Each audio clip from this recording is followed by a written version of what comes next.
नमस्कार. मराठी आई या आपल्या यूट्यूब चॅनलवरती आपल्या सर्वांचं स्वागत आहे.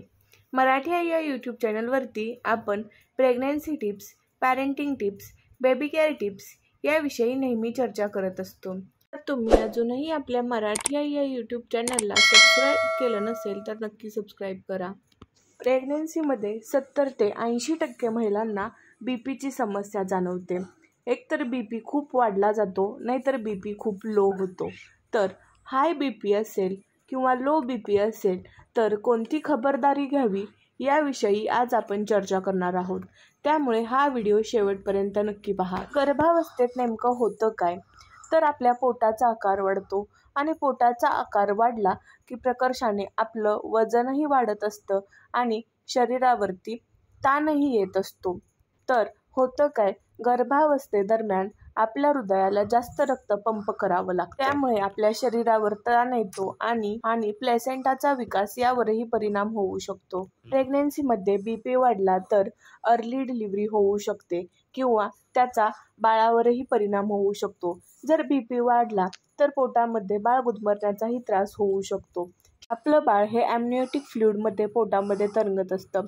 ॲम्निओटिक फ्लुइड म्हणजेच आपण त्याला पाण्याची पिशवी म्हणतो. उच्च रक्तदाबामुळे ही पाण्याची पिशवी फुटण्याचाही त्रास उद्भवू शकतो.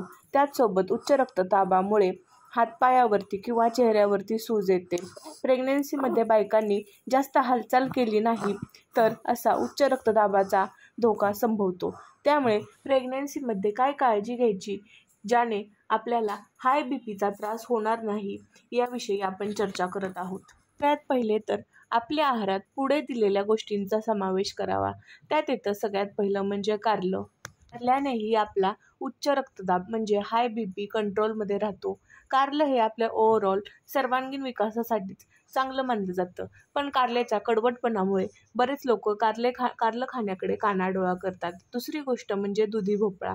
दुधी भोपळ्यानेही आपला उच्च रक्तदाब नियंत्रणात राहतो. रताळं, त्याचसोबत सगळ्या प्रकारची फळं खाल्ल्यानेही आपला उच्च रक्तदाब नियंत्रणात येतो. त्याचसोबत तुम्ही लसूणही खाऊ शकता. आपल्याला प्रेग्नन्सीमध्ये जास्त मिठाचे पदार्थ खायचे नाही आहेत, जास्त गोड पदार्थ खायचे नाही आहेत.